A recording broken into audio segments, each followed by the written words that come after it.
Hello and welcome to D-Class TV, where this is episode 3 for Tom at TGE's Porsche 912. This is the final episode where Tom today is collecting his car, and we will show you how we've gone from the very beginning of this project to this point now, as you see it finally finished.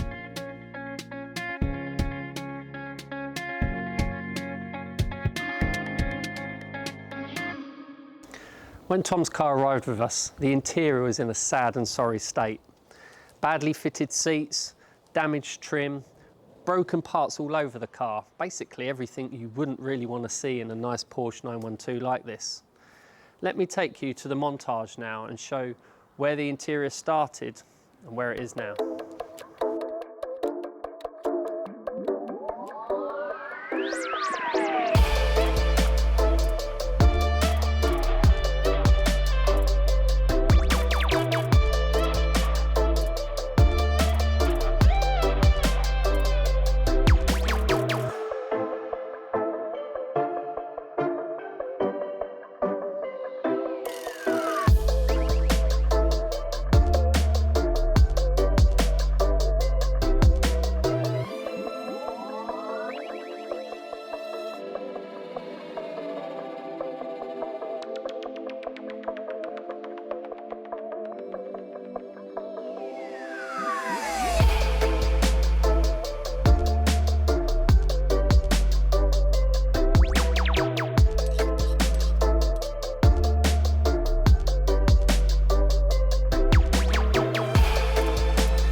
So here at D-Class we've asked you to be involved in Tom's car.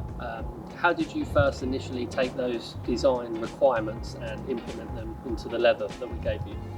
So if I remember our original discussions, we sort of looked at a couple of different classic sort of Porsche ideas, but then the one that was focused in on ruling out a couple of the others was the idea that we hadn't ever seen, as much as we could research, any form of a houndstooth pattern.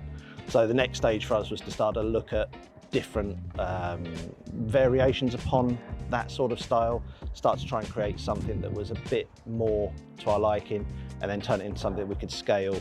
And for that, obviously, we worked with you to send you little sort of visual samples initially on the pattern generation, and then also sort of starting to actually do some initial samplings into testing parts of the leather to sort of see what the density we required, because I think when we went very small, it became a little bit overwhelming, and too big, and it became a bit too sort of plain and generic. So very important to sort of keep the back and forth going so that we got to the right result. I mean, looking now at the actual panels now they're in the car, it's really just so nice the way the ribbing and things like that, it brings it to life. Because I know when we were looking at designing this, it just became a sea of just initially in pixels that just kind of the translation of understanding how they would become once they went in the car became a bit lost.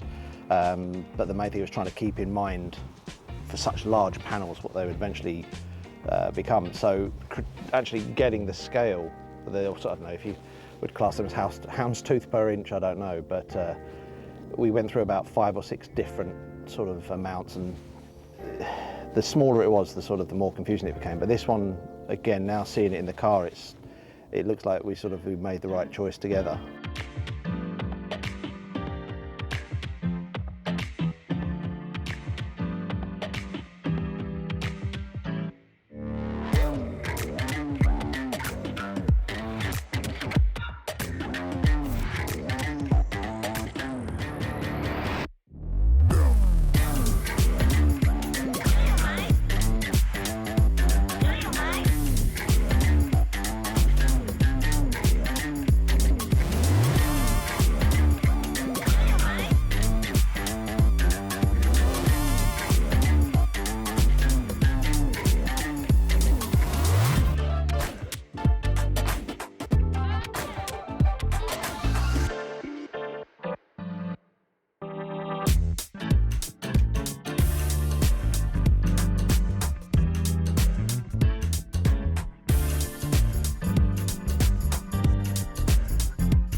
Tom. Hello, hello. How you? Not bad, thank you. The animals. That's all right. Nice to see you. And you, yeah. Yeah, good, thank you very much. The day has finally come. That's unbelievable. I'm so happy. Thank you. I'm over the moon. Thank you so much. Obviously the dash, that's the original perforations on the top, but we just blanked out where it obviously says 912. Yeah. Instead of having a full one. Yeah, and then yeah, obviously incredible. we Thank you. sunk down and mounted in that little badge, which was It's quite a part of nice little history. thing. Yeah, absolutely. And then that's green across that middle bit there. Yeah, it is, isn't Yeah, it? you So can I only can really see. faintly see it. It's just like a nice little small That's detail. amazing. Thank you. So, yeah, all plain black across the top, and then it's all distress underneath. You guys really are unbelievable. I'm amazed what you've done. Yeah, good. That's a joke. That's actually a joke. I'm actually speechless. I thought, yeah, it'll look much nicer, you know, but I wasn't prepared for this. Yeah, no, we're really pleased with it all. Really I'm pleased. over the moon. Thank And you so then much. in the back, obviously tilt that forward again. Obviously got a nice lot of distress there. The little seats in the back that are actually bolt like in place. They don't flop around. Yeah, absolutely. Yeah, it's come out really well. Really pleased with it all. And it doesn't look, because sometimes when you get, because obviously the exterior's got a lot of patina, shall we say? Yeah, that's it. It works. Yeah. And even if I do now bare metal on this and Yeah. paint, it's still not going to look completely out of date. Or some of these cars with like completely brand new interiors and all Yeah. looking shiny, it doesn't work, and it looks really authentic and just like it should be like that. It's just nice, even though that's brand new. The finish to it, and the obviously lasering in the houndstooth. Yeah, you look at it, it almost looks like a cloth, but you can see all the very small details. So clever how you've done that. I've never seen that done before. Yeah. That's incredible. So And it yeah, should be really harder wearing pleased. as well. Yeah. Typically with you two, you're doing everything. But it's nice. This will even carrying on building up a nice feel. You know, as it wears in, it creates all these nice like creases and marks, natural marks. So. But yeah, taking those, even those front seats how they were, is just like those dodgy looking, aftermarket seats. They look half decent now. Yeah. So for the final part of this video, I'd like to go through some of the finer details to deal with this car. The very first thing that we put into here was the square box weave carpet, finished in an anthracite colour with a green leather binding. Incredibly, when we stripped this car out and removed the aftermarket carpet kit that had been put in place, we actually found one last piece of the original carpet in the back area of the car. That there is the original bit of carpet, which we've just found. There it is, underneath the piece of carpet that's gone over the top. The good thing with the choice we made was that there was this that was in the car originally. As Tom had previously had brand new floor pans put into the car, we didn't have to worry about any rust or rot or holes in the floor pans like we normally do. This allowed us to put the brand new carpet straight into place, put in some brand new floor panels, finishing off the carpet with some proper original OEM bubble felt, and making sure all the carpet fitted and stayed exactly as it should, not the loose mess that was in there prior. Moving on to the dashboard, you would have seen that this whole area across the top was completely ripped, absolutely destroyed by sun. Previously, this dash had been in and out many times and it had really taken its toll. We have CNC machine facilities here, and we copied the original 912 speaker grille pattern, but even added in for him a nice little touch of the 912 logo. And Tom had a deep affection to his Porsche Club Italia badge, which we've sunk into the dash on the passenger side here. Carrying on with the dash, we added in again the green right the way through the middle section here. We repaired the glove box and even trimmed a nice little plate for him here, adding in a Porsche debossing. The seats that were in this car when it arrived were from an aftermarket supplier. They weren't trimmed very well, they didn't fit very well, and they didn't look very nice. So we've taken those as a singular base, and we've added in extra bolstering to the sides to help you stop falling out the sides of them.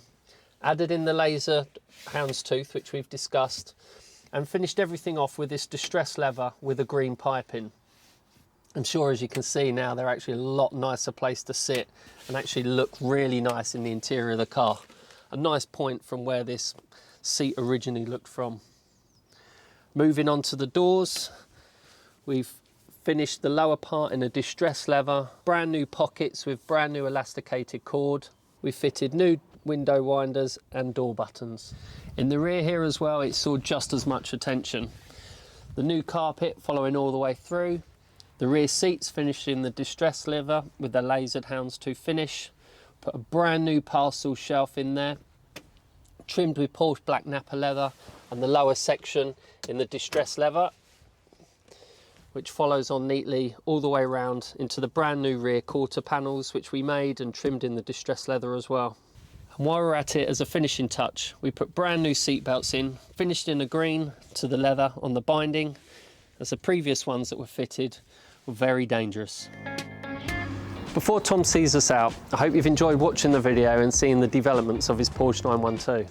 Before I end, I'd like to thank the guys here at D-Class for the wonderful job that they've done on this interior. I hope you'll agree that it's first class and it's D-Class. Thank you very much, see you later.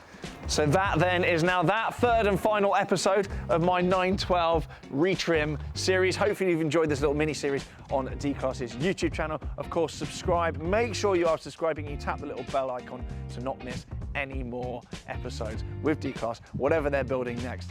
I'm absolutely over the moon, as I'm sure you can probably tell. I'm sure you can see by the car, it looks absolutely unbelievable. If they're really unlucky, I will come back soon. But for now, thank you very much for watching. See you all soon. Bye.